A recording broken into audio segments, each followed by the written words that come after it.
आप में जो शक्तियां हैं जो आपको भी पता नहीं है वो बाहर आ सकती है। कहीं कहीं लोगों में कई प्रकार की एनर्जीज हैं, एक्स्ट्राऑर्डिनरी एनर्जीज हैं।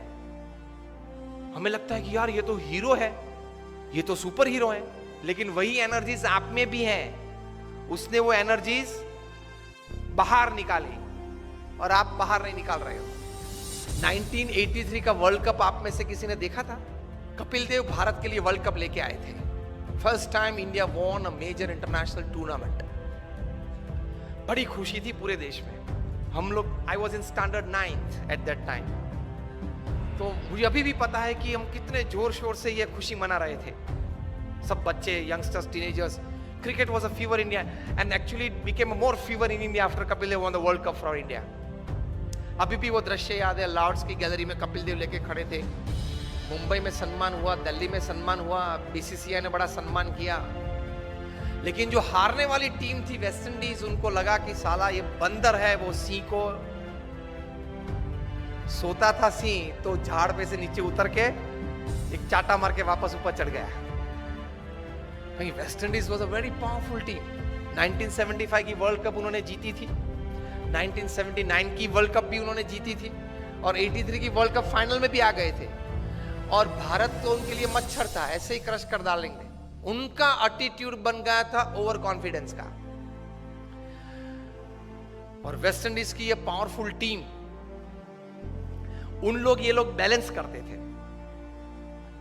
क्लाइव लॉयड जो कैप्टन थे, जिन्होंने 20 साल तक क्रिकेट जगत पे राज किया, ये मानते थे कि कोई ऑलराउंडर की जरूरत ही नहीं है। 6 बैट्समैन, 4 बॉलर और 1 विकेट कीपर। 6 में से एक भी बैट्समैन को गेंद डालना आता नहीं था और 4 में से एक भी बॉलर को बैट्समैन बैटिंग करना आता नहीं था। Specialise in your department, that was his strategy, his thinking, but with that he ruled the cricket world for 20 years। हम लोग जानते हैं। तो 1983 के वर्ल्ड कप फाइनल में भी आ गए। इंडिया को 183 में ऑल आउट कर दिया। विव रिचर्ड्स ने 13 बॉल में 8 चौके मारे, रॉजर बिन्नी, कपिल देव और शिवलाल यादव को मिला के। इन 13 balls he hit 8 to the fence। बहुत पावरफुल बैट्समैन थे विव रिचर्ड्स। तो हम लोग सबको तो लगा कि अब तो पूरा हो गया, यही पूरा कर देगा अभी 5-10 ओवर में। लेकिन एक मिस्क्यूट शॉट उन्होंने मारा और कपिल देव जान लगा के दौड़े थे। अगर जिसने देखा होगा, अभी भी मैं जब बात कर रहा हूं तो I can see the video in front of me. वहां से अगर कैच ऊपर आता है तो कैच, बॉल देखते देखते अगर पीछे पड़ना तो पीछे दौड़ता है ना फील्डर गेंद को कैच करने के लिए। कपिल देव को लगा कि मैं पीछे दौड़ूंगा तो शायद पहुंच नहीं पाऊंगा, इसलिए घूम गए। बॉल पीछे से आ रहा था और ऐसा दौड़ते, which is very difficult, and that catch made the difference. 139 West Indies got all out, India won the world cup. So West Indies को तो बहुत अपमान लगा कि ये चूहे सब 11 इकट्ठे होके और सिंह को हरा गए। Immediately the West Indies cricket board contacted BCCI for a full series, 6 test and 6 one day internationals, and they came to India with their all powerful team.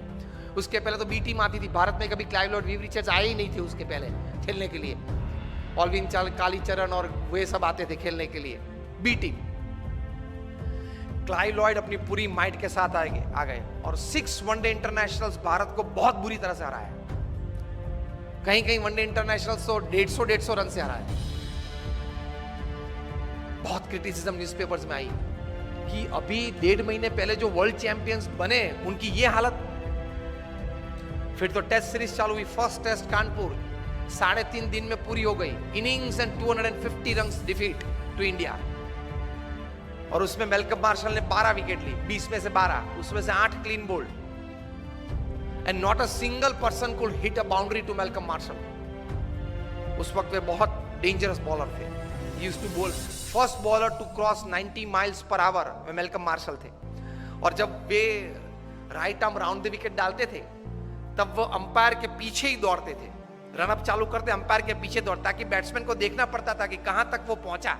Bowler bat में हाथ करके देखना पड़ता कि वो पहुंचा कहां था। एकदम अंपायर के पीछे से बाहर निकल के मेलकम मार्शल गेंद डालते थे। यूज्ड टू बोल slanting deliveries.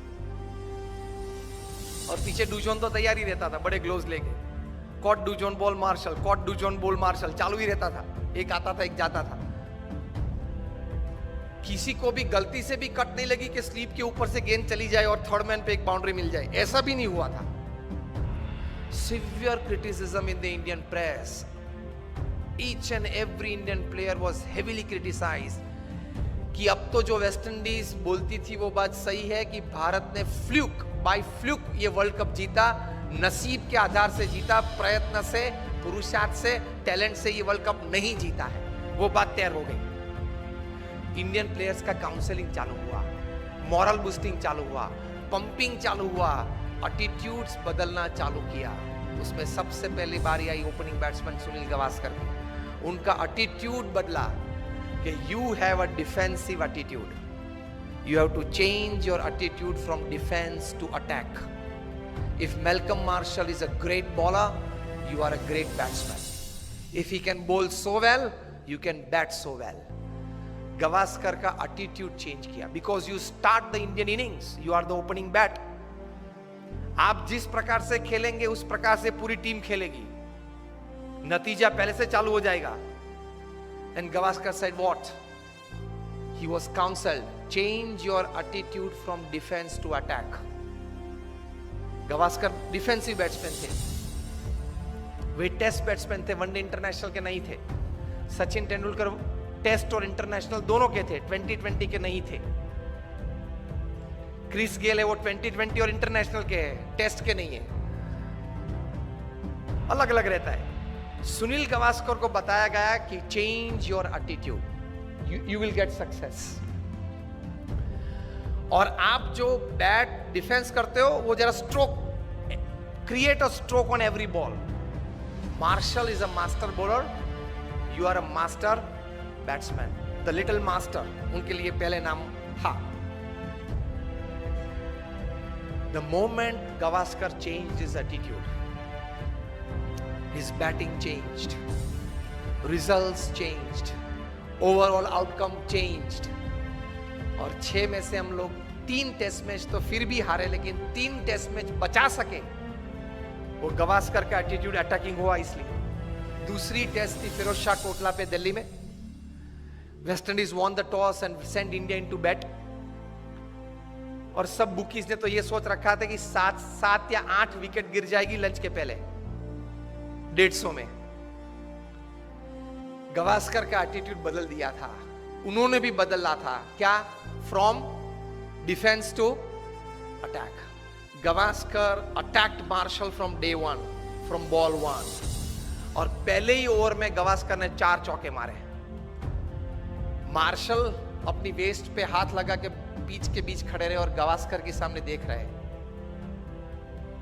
Years later, Marshall would write in his autobiography that from Firoz Shah Kotla's innings, I could see a change in Gavaskar's attitude, and that change in attitude brought out the attacking nature in his batting, and that changed the overall result outcome of the series. और गावस्कर ने lunch के पहले century बनाई, 107 not out, और final 6th test में चेन्नई पे चेपॉक पे 236 not out in the 4th innings of the test to save test for India। 2 दिन खेले 236 बनाने के लिए, लेकिन बचा दी टेस्ट। वो लिखते हैं इस पुस्तक में कि भारत में से अगर ताजमहल चोर के ले जाना है ना तो लेकर सकते हैं, लेकिन गावस्कर का जो स्ट्रेट बैट डिफेंस है उसको तोड़ना बहुत डिफिकल्ट है।